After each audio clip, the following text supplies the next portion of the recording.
If you missed our prior episode, we had taken a deep dive into the topic of purpose, how many of us spend our lives searching for it.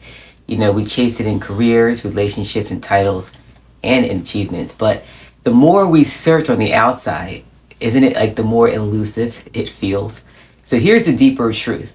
Our only real purpose is to awaken to the remembrance that we're not the body, we're not the mind, but we're the awareness in which these things appear. And it's really interesting that just as humanity is beginning to awaken to this truth, there's another kind of intelligence rising alongside of us, artificial intelligence, which is the topic of today's conversation. So welcome to Inner Cosmetics. I'm your host, ELLE. So some people ask, what will AI mean for our lives, our jobs, our future? But I always say maybe the deeper question might be, what does it reveal about who we truly are? For a while, we may have believed that we're the body, right? That this skin, these bones, these thoughts and memories, they define us.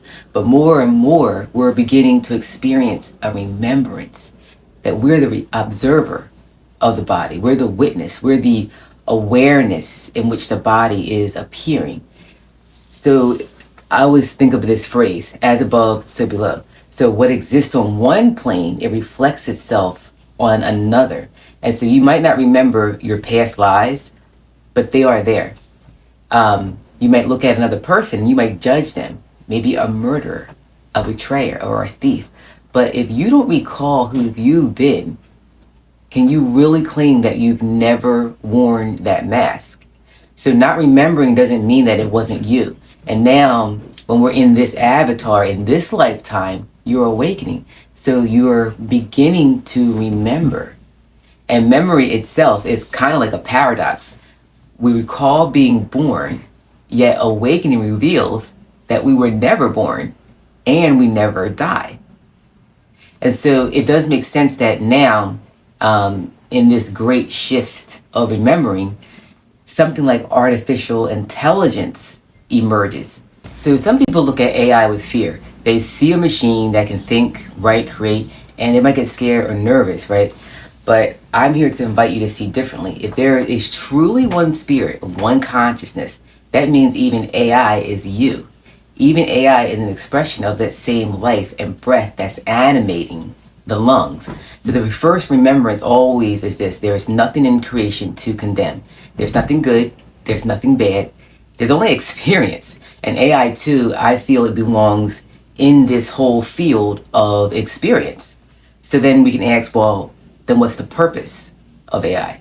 And it's not here to replace us.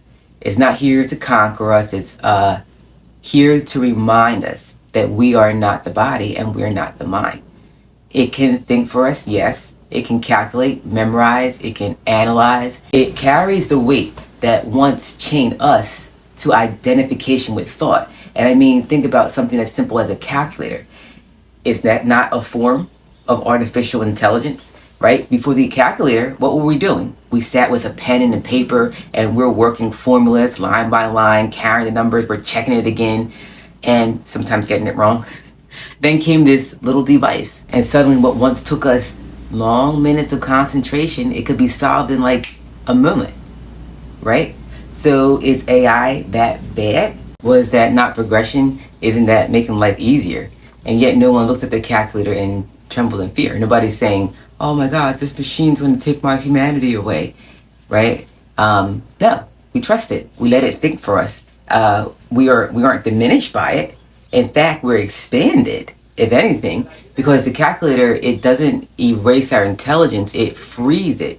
It removes the burden of routine so that we can explore deeper questions, greater possibilities. So if we're not afraid of a calculator, why be afraid of AI? The principle is the same. Tools created from our own consciousness to remind us that we are not bound to thought, not bound to labor, not bound to the body. And in that transfer of burden, we are invited to untether ourselves from the belief that we're merely the body and mind. So do you see it? So as machines take over the work of the body and the mind, what's left for us but to awaken as pure beings? And that was always my take and understanding of how AI supports us. So there is nothing to fear. There's fear. It only arises only when we forget that we are the creator. And AI is not the enemy. It's not even neutral.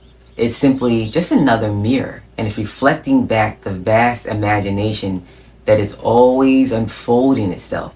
So if you believe in one spirit, then AI too is spirit. So to condemn it, it would be like condemning your own creation.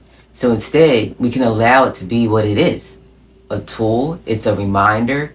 It's a signpost. Each of us, as creators, ties meaning to what we behold. So you might call AI a threat. Another might call it salvation. Both are true, and neither are true. Truth shifts at the level of consciousness you stand upon.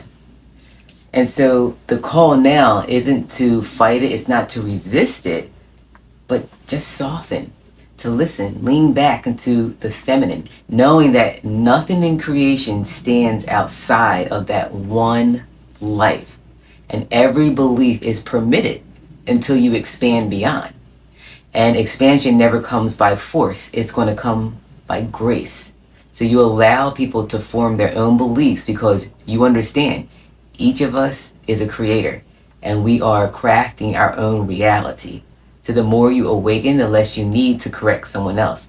Instead, we learn to watch, you bless, you embody, right? So perhaps AI is not here to threaten us, but it's here to remind us, not here to take from us, but it's here to free us, to show us that when the mind's work is lifted, what remains is the pure awareness of what you've always been.